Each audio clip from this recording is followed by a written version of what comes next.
ઔદ્યોગિક વિકાસે ગુજરાતને ભારતનું ગ્રોથ એન્જિન બનાવ્યું છે, પણ સવાલ એ થાય છે કે ગુજરાતના આ ઔદ્યોગિક વિકાસના મૂળ શેમાં રહેલા છે? આ મૂળમાં છે ગુજરાત સરકારની શ્રમિક કલ્યાણની નીતિઓ। ચાલો જોઈએ શ્રમિકોના ઉત્કર્ષ માટેની ગુજરાત સરકારની વિવિધ યોજનાઓથી કેવી રીતે બદલાઈ રહ્યું છે શ્રમિકોનું જીવન। ગુજરાતની ઓળખનો આધાર છે ગગનચુંબી ઇમારતો અને વિશાળ ધોરીમાર્ગો। આ ઇન્ફ્રાસ્ટ્રક્ચરના નિર્માણમાં પોતાનો પરસેવો રેડી રહ્યા છે શ્રમિકો। આ શ્રમિકોને સન્માન આપવા માટે ગુજરાત સરકારે મુખ્યમંત્રી શ્રી ભૂપેન્દ્રભાઈ પટેલના નેતૃત્વમાં શ્રેણીબદ્ધ પગલાં લીધા છે। શ્રમિક અન્નપૂર્ણા યોજના અને શેલ્ટર હોમ તેનું ઉદાહરણ છે। हमें काम के लिए खाने का टाइम नहीं निकालना पड़ता। ठीक सर, थैंक यू, आपने खाने का बैठने का अच्छा सुविधा किया तो मैं काम पे जल्दी जा सकती, काम में टाइम लगा सकती, खाना नहीं बनाना पड़े, अच्छा खाना है, बच्चे भी खाते, हम भी खाते। ગુજરાત સરકાર શ્રમિક અન્નપૂર્ણા યોજનામાં શ્રમિક અને તેના પરિવારને માત્ર 5 રૂપિયામાં ભોજન પૂરું પાડે છે।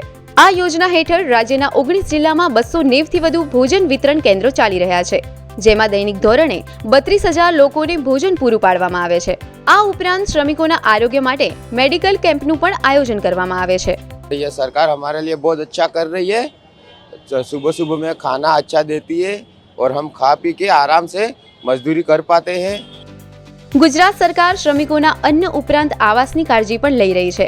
શ્રમિકો માટે મોટા શહેરોમાં સુવિધાયુક્ત આશ્રય સ્થાન બનાવવામાં આવ્યા છે। અહીં શ્રમિકોને ગાદલા, બ્લેન્કેટ ઉપરાંત ગરમ પાણી તેમજ બાથરૂમની સુવિધા પૂરી પાડવામાં આવે છે। અહીં શ્રમિક પોતાની રીતે ભોજન પણ બનાવી શકે છે। સ્થળાંતર કરીને આવેલા શ્રમિકોના બાળકોને શિક્ષણની સુવિધા પણ પૂરી પાડવામાં આવે છે। और पहले झुप्पड़पट्टी में बचा नहीं पाते थे, 6,000 का काम करते थे तो उसमें 4,000 खा जाते थे और बच्चे भी छोटे थे। और यहाँ आने के बाद हमारे को बसेरे में अभी साल भर से चालू हुआ, जब से लोग बताया कि हम यहाँ आ गए, तो यहाँ रहते हुए खाना भी मिल रहा है फ्री, नहाने धोने का सब फ्री है और आराम से पैसे बचा रहे हैं।